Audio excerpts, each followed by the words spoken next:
سلام بچه، چطور در زمان خیلی خوش اومدید به این ویدیو. بچه داخل این ویدیو قرار بریم سراغ پلاگین سیتیزنز و باش کار بکنیم. تقریبا میشه قسمت 4 و 5 سری سرور ماینکرافت صفر تا 100 و داخل ویدیو قبلی یاد گرفتیم که چطوری سرور ماینکرافت بسازیم، جاواش نصب بکنیم و اینکه چطوری پلاگین بریزیم و کانفیگ بکنیم. مولتی ورد هم یاد گرفتیم که چطوری چند تا ورد داخل این سرور درست بکنیم و الان قرار بریم از این NPC ها درست بکنیم. این آدمایی که روشان کلیک میکنین و حالا وارد گیم میشیم، تلپورت میشیم، خلاصه شاپ باز میشه و کلی چرت و پرت دیگه. و قبل از اینکه بریم سراغ ویدیو، قبلش ویدیو لایکش بکنید تا گفتتان چیز، یعنی که آره ایدز نگیرین و اگر تا چند سابسکرایب نکردن سابسکرایب بکنید و کامنت بذارید که سابسکرایبتان نپره. آره همین. و تا ویدیو بعدی چی یعنی تمام نشد. آره تا در ادامه با ما بشین. let's go. خب بچه ها وارد VPS میشیم. چون رزولوشنش پایینه VPS بعد رزولوشن اینطور بالاست این شکلی داره. حالا خیلی تاثیر نداره. یه سرور 1.12 بسازیم یا 1.8. ببین بچه پلاگین سیتیزنز تا بهتون بگم چطوریه ماجراش. این دوتا نسخه داره، یه فری داره و یه غیر فری. حالا سیتیزنز یه لاگین سرچش بکنم. خب باز شد گایز. میبینید که سیتیزنز 2 چقدر قیمتش 10 USD. ببین که گرانه، ولی خب یه نسخه فری هم داره و اون فقط برای 1.12 و نسخه بالا پایین ساپورت نمیده. مثلا بزنیم سیتیزنز فری پلاگین، میبینیم که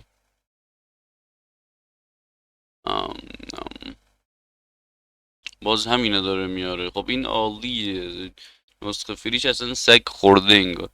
خب مشکل نداره بچه، بعد دانلودش بدید، وارد چنل دیسکورد ماینستار بشین و قسمت فایل تیکت بدید که مثلا کجاست. حالا چند فایل هست برید، هم کاماند پی سی هست هم سیزنز 2 هست، برید دانلودش بکنید رو سرورتون بریزید. از 1.8 هم جوابگوه تا 1.16.5 نسخه بالاتر سگ یوز نمیده.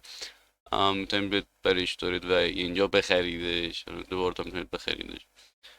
جای جدی برای گیر آوردنش هست و بریم که رو سرور بریزیمش. و یه پلاگین دیگه هم نیاز داره بچه‌ها که کار بکنه. بچه 2 تا پلاگین برای کار کردنش نیازه. اسم کامند NPC. بچه‌ها یه NPC کامند داریم، می کامند NPC. هیچ وقت NPC کامند نریزیم بچه‌ها، کامند NPC باید بریزید. اولش کامند داشته باشه. و اینکه این بهتره چون اکثرا بای کار میکنن و کلا چیز خفن‌تری و آپشنای بیشتری داره. پس چه شد؟ یه سیتیزنز 2 نیاز داریم، یه کاماند NPC برای اینکه بتونیم NPC درست بکنیم داخل سرور ما. ولی خب من برای اینکه بتونم یه سری قابلیت هم بدم به NPC از پلاگین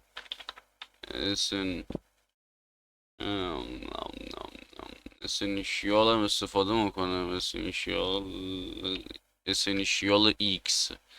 وارد سایت اسنشیال ایکس میشم بچه. کار با پلاگین اسنشیال ایکس داخل چنل چند وقت پیش گذاشتم، لینکش بالای صفحه میاد و داخل دیسکریپشن هم قرار داره و وارد تب دانلود بشید. خیلی پلاگین پرکاربرد و خفنیه.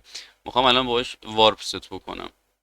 خب تب دانلودش بالا آمد و میبینیم که نوشته حتما نیازه و بقیهشون اختیارن میخوای بریزی یا نمیخوای بریزی. فقط اولین پلاگینش رو دانلود میکنیم. ولی خب داخل آموزش نسخه چت و اسپانش هم دانلود کردم. بقیهش آشغاله، بقیهش همه آشغاله. فقط اگه خواستید بریزید اولی و دومی و سومی اسنشیالز ایکس چت و اسنشیالز ایکس اسپان. خب بعد که اسنشیالز ایکس فقط دانلود کردیم منتظر باشیم که دانلودش دان بشه. وارد فولدر دانلود ما میشیم تا اینو کنترل سی یوز بکنیم. از قبل یه سرور 1.89 1.88 داخل سرور هست برای ویدیو قبلیه. وارد پوشه پلاگیناش میشم. پلاگین قبلیاره حالا تا اینجا دیلیت میدم. فقط یه اسکین ریستور رو سروره و پلاگین اسنشیال اینجا پیستش میکنم. برمیگردم اینجا میزنم کامند NPC هم دانلود شه.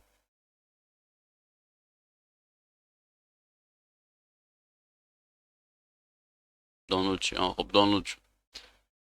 کامنت پی سی هم کات میدم و داخل پوش پلاگین ها میریزم، میرم سراغ دانلود پلاگین سیتیزنس 2 از داخل چنل دیسکورد ماین استار، اونم اینجا میریزم و برمیگردم. خب زدم سیتیزنس 2 هم دانلود شه، 4 مگا تقریبا 100 کیلوبایته و الان دوست دانلود شده، ولی خب فعلا داره بیلاخ نشون میده. چرا دانلودش کامپلیت نمیشه؟ کامپلیت شو.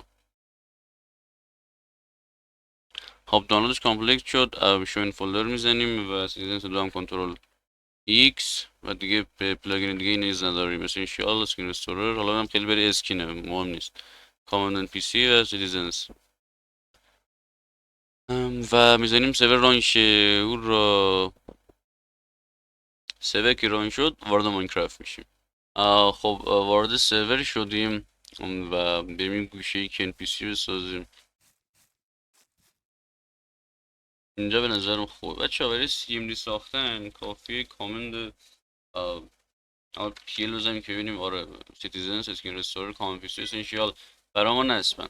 چطوری NPC بسازیم؟ /NPC تب بزنید میگه که NPC help بزنم. خب یه سری کامندا رو میاره، ولی خب ما خیلی به اینا کاری نداریم. NPC create میزنیم، NPC create و یه اسم براش میذاریم، مثلا امیررضا 83. خب ببینیم که اسکین امیررضا 83 لود شد. چرا اسکین خودم اینه رو خدا میدونه. و البته الان اینه، چرا الان اینو داره نشون میده خدا میدونه. و الان روش که بزنیم هیچ اتفاق خاصی نمیفته، ولی خب یه سری چیزای خفن داریم. مثلا میتونیم NPC دیگه اینجا بسازیم، یه NPC دیگه اینجا بسازیم، مثلا NPC create YT یوتیوب. اینم یه NPC دیگه و الان میتونیم سلکتش هم بکنیم /NPC.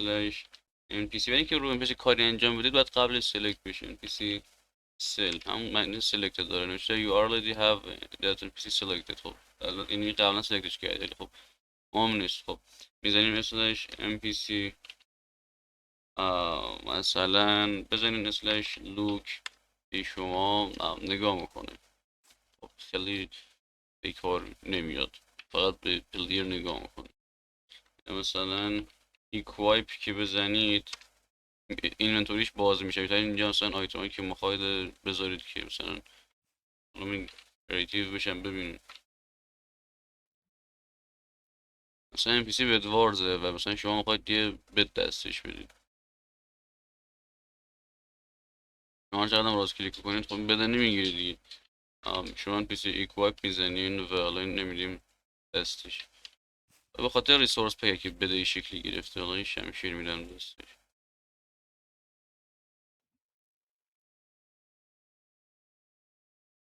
خب این که اسمش وایتیه و ما میخوایم مثلا اسمش تغییر بدیم، بزنیم بدوارز مثلا /NPC مثلا رینیم بعد نارنجی ال و میذاریم بدوارز. خب مثلا اسمش بدوارز شد. این اسکینش هم به چه شکلی پاپ دیفاینت خوبی داره.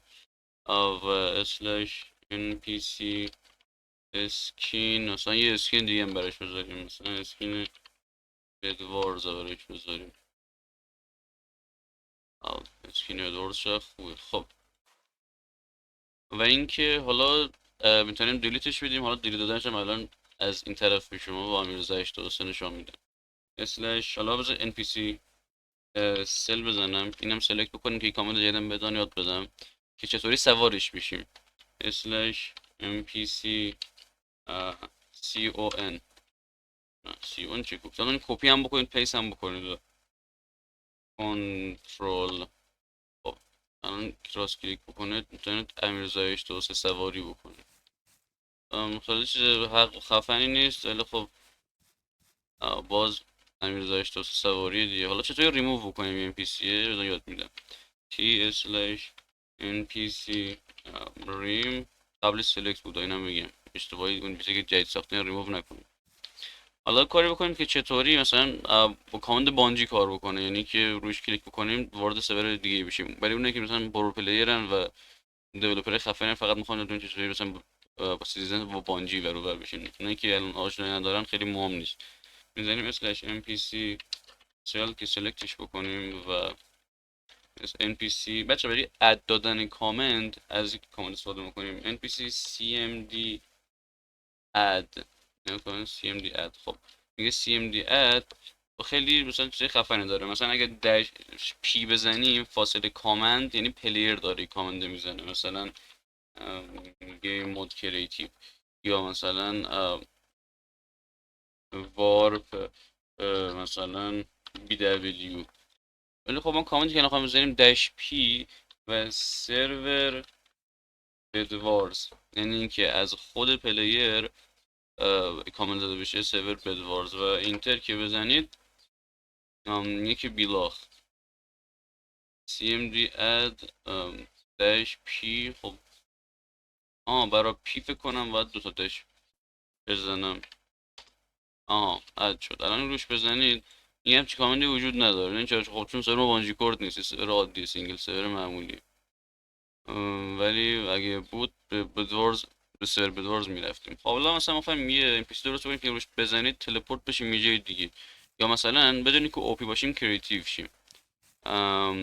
خب مثلا من اینجا دارم وارپ ست میکنم. بچا برای ست کردن وارپ اینم بگم با چیز دارم وارپ ست میکنم، پلاگین سیتی با پلاگین اسنشیالی که ریختم میزنیم وارپ نه وارپ نه ست وارپ باید بزنیم. ست وارپ مثلا به اسم یک. این وارپ یکی میگه نباید این ولید وارپ بزنیم مثلا وارپ یک.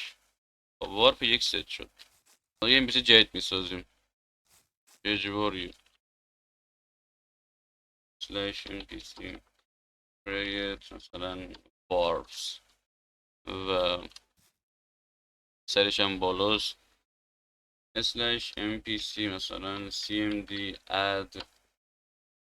خب بچه ما الان بزنیم cmd add وارپ یک برای کسی که اوپی باشن وارپ میشن با اونجا، ولی ما میخوایم مثلا کسی که اوپی نباشن بتونن وارپ شن. پس cmd add یه داش او که یعنی انگار اوپی ان دارن این کامنت میزنن. داش او وارپ یک روش که بزنید وارپ یک تیپی میشید حتی اگه اوپی هم نباشیم. و الان یه cmd یه npc دیگه هم میسازم اینجا اسلش npc create game mode. اسمش داریم game mode و کامندی که قرار انجام بده چیه؟ npc cmd add و dash o یعنی op باشه و game mode c game mode creative. و من خودم game mode رو ادونچر میکنم و خودم دی او پی میکنم اسلش دی او پی امیر زایر شده سه. خب من دی او پی عملی روی بزنم کریتیو میشم و او پی نیستم بچه ها و روی اینم بزنم وارپ میشم اینجا و او پی هم نبودم. به همین سادگی و کلی آپشن خفن دیگه داره که خیلی فکر نکنم به دردتون بخوره. بید اگر چیز بیشتری میخواید خودم داخل سایت ها ببینید. خب بچه ها امیدوارم از این ویدیو لذت برده باشید. اگه دوست دارید لاکش بکنید و بچه اینم بگم ویدیو تکراریه، یه بار ساختمش از اول. خب خیلی جامع توضیح ندادم مثل خیلی به نظرم پرکاربرد نیست و ویوش هم بالا بود ولی خب کیفیت رکورد همه چیز پایین بود و فکر کردم خیلی باهاش حال نکردم خاطر همین ریبیلدش کردم. بگم از کسی اسکی نرفتم چون اولین کسی که تو کامیونیتی ماینکرافت ایران ویدیو رو گذاشت باز خودم بودم داخل آپارات. پس نیاد بگید از کی داری اسکی میری چون 83 که نمیتونن اسکی رو داشت کسی فلای ماینکرافت. و اینکه آره بوس میکلاتون حتما کامنت بذارید برای ویدیو بعدی و اینکه چه باشن دیسکورد حتما جوش به دانلود پلاگین این پلاگین که یادش دادم و همین دیگه. سابسکرایب هم نکرده چنل دارین چون ماشین بهتون میزنه. تا ویدیو بعدی خدا